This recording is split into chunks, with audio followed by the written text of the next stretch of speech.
my name's Linda Carlson. I'm a clinical health psychologist by training.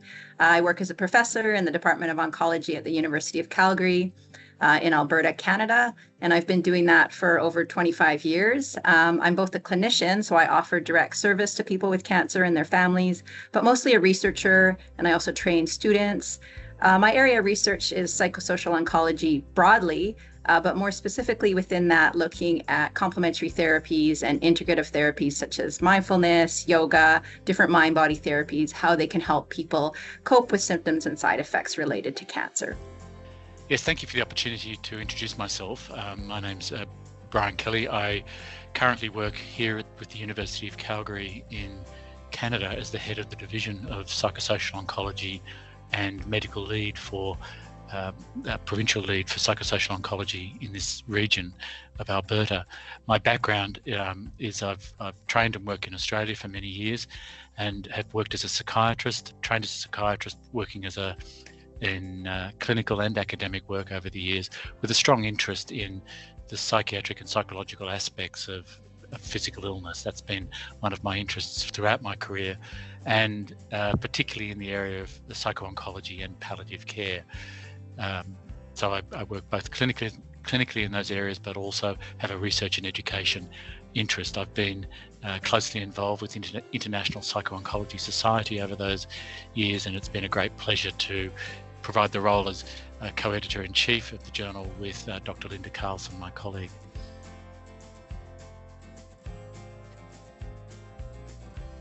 So the main thing to understand is that the Journal of Psychosocial Oncology Research and Practice is the official journal for the International Psycho-Oncology Society, or IPOS. Now, IPOS has been around for 40 years, and really what we wanted to do through IPOS by launching this journal is to have a venue that's free of barriers, open access, to highlight some of the research of our hundreds of members around the world. So that was the main motivation for launching JPORT back in 2018.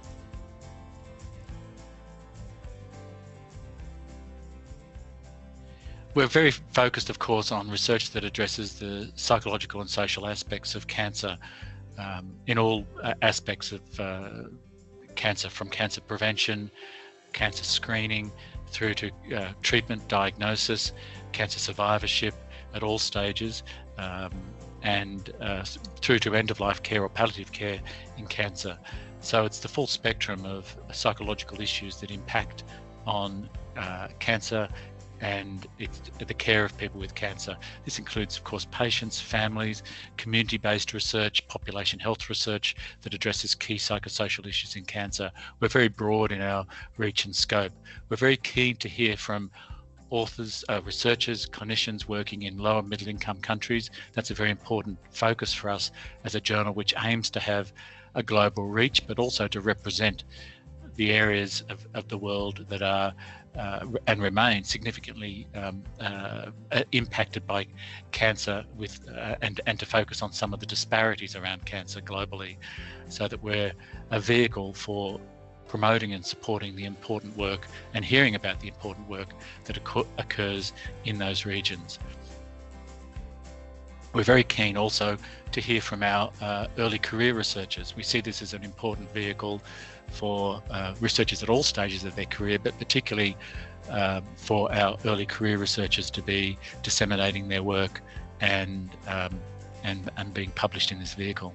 One of the other elements is an important vehicle for IPOS. This is the official international journal of the International Psycho-Oncology Society.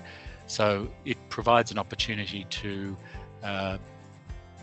disseminate some of the important work that IPOS is doing. And we're very proud that this is their official journal, and its aim also is to engage members of our IPOS to disseminate their work alongside, of course, all other people involved in cancer research.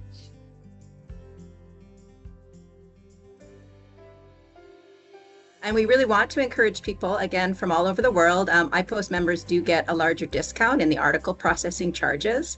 So what we're looking for is, first of all, that people follow the guidelines, read the guidelines, choose what type of manuscript you're submitting, whether it's original research or review article, etc.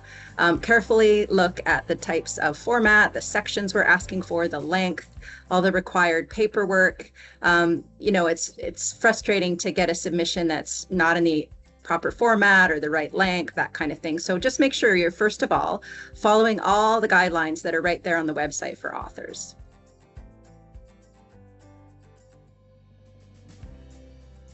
Well, our aim for this journal is for it to be a leading voice for psychosocial research in oncology and cancer care.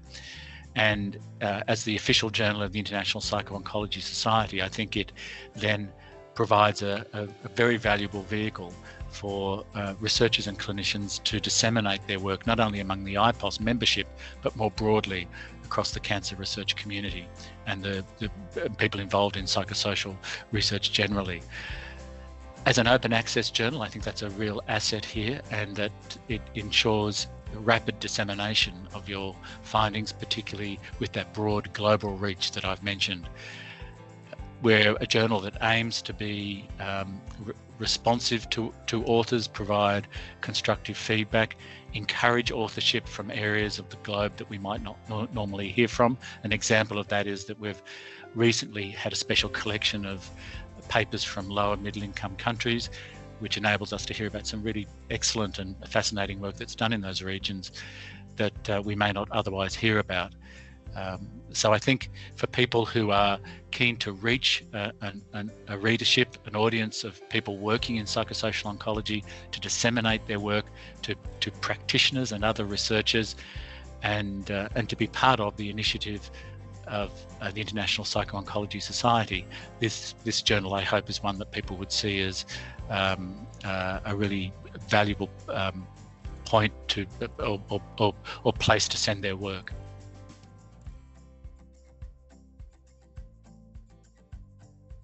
Well, I think this journal is going to be around for a long time, and it's only going to continue to grow. So all the papers that are published will be indexed and archived, and I think continue to be cited.